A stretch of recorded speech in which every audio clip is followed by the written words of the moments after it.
Calling all detectives. I don't know whether or not you're superstitious, but I once had a case of a prize fighter who thought he'd been jinxed to death. That is the situation on this page from my casebook. The casebook of Jerry Browning, private detective.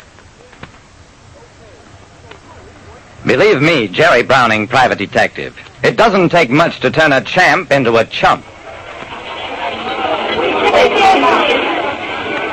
As I walked into Lefty McGonagall's restaurant, bar, and grill, I saw Kid Boyle and his manager, Jojo, at a table across the room. Kid Boyle was a clever lightweight who had been coming up fast. Jojo waved at me, so I strolled over to their table. Hello, Jerry. Meet Kid Boyle. Hello, Kid. The smart money says you'll take bar talk in your fight tomorrow.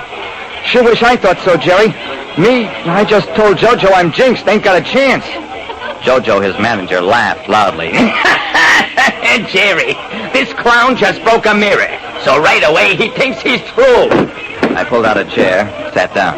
Kid, I'm surprised at you. Broken mirrors, black cats, that stuff is hokum right out of the Dark Ages. You think so? I know so, forget it. The kid brightened, began to eat.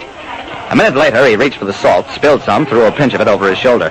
That means I'm going to have a fight. Of course you will. A fight with bar talk tomorrow. And you'd have it whether you spilled the salt or not. Yeah, that's a fact. The rest of the dinner went along without trouble.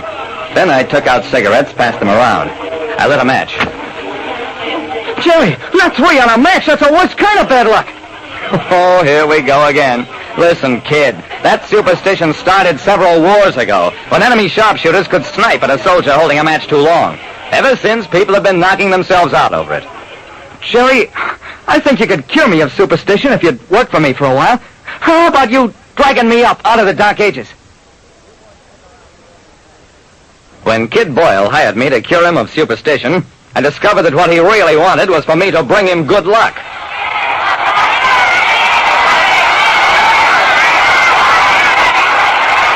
I walked him down the aisle toward the ring the next night. Look, kid, forget superstition. Go in there and knock bar talk kicking. Yeah, sure. Rub my head for luck, will you, Jerry?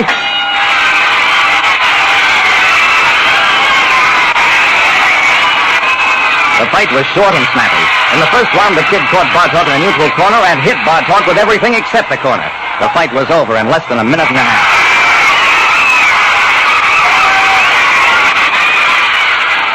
They shoved the microphone under the kid's nose, asked him how he'd done it. Nothing good. I hit him with a lucky punch. That was enough for me. I talked to the kid's manager in the dressing room. Jojo, the kid's all yours. He doesn't want to be cured of superstition. He wants me for a mascot. I quit as of right now.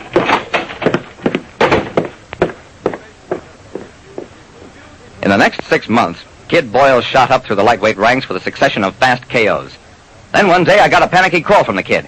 Could I please come right over? He was in a bad jam.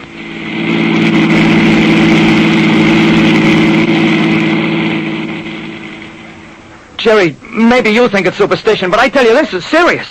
Marty Morton, the champ, is giving me a shot at the title. But the fight is scheduled for Friday the 13th. Who can beat a jinx like that? His manager looked at me, rolled his eyes.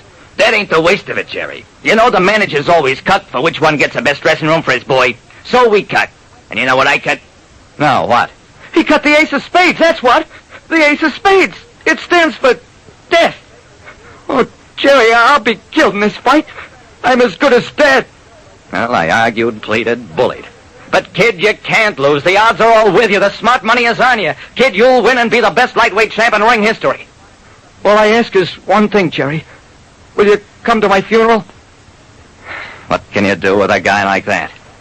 Jojo and I did the only thing possible. We kept him away from reporters. Just the same, the story leaked. Those things always do. And what happened? The odds went even higher in Kid Boyle's favor. Everybody figured the superstition stuff was a gag released by Jojo to push the odds down.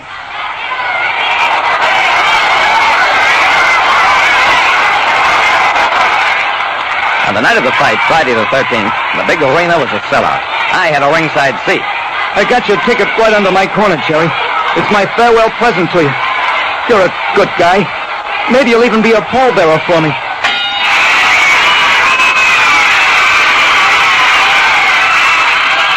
Maybe the kid thought he was doomed. But from the way he came tearing out of his corner at the bell, it was plain that he intended to die fighting. He had a reputation as a hard, clean hitter. So did the champ, Morton, so there was plenty of action right from the gong.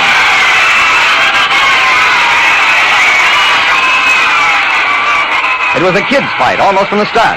He was faster, hit harder than the champ, and in the third round, the champ went down for a short count. He bounced right up again, but anybody could see he'd been hurt. At the end of that round, JoJo took the water bucket from one of the handlers, sponged the kid's face carefully. Just before the bell, the kid leaned over toward me. Hey, Jerry, sure looks like I was wrong. I'm getting this guy. Only seconds after the fourth round started, the kid ran into a right hand thrown by Morton. The next instant, he hit the canvas and lay still. Morton went to a neutral corner, the referee started counting, and I got so excited I started to pound the ring post. My hand slipped and went smack up against the sponge with which JoJo had wiped the kid's face. I wiped my wet hand on my jacket, then I sniffed. Stop the fight! Stop the fight! The kid's been drugged!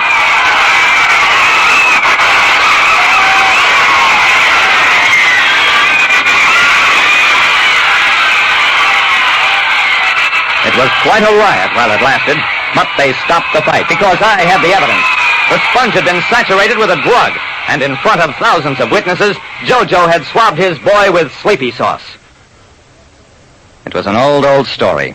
A fight manager who'd made a deal to throw his boy, bet heavily on the opposition to win. He'd played on the kid's superstition, and when that didn't seem to be working, he made doubly sure with the dope.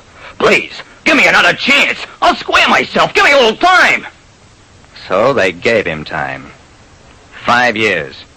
As for the kid, he got a return match with Morton, won easily, held the championship for almost 5 years, retired undefeated.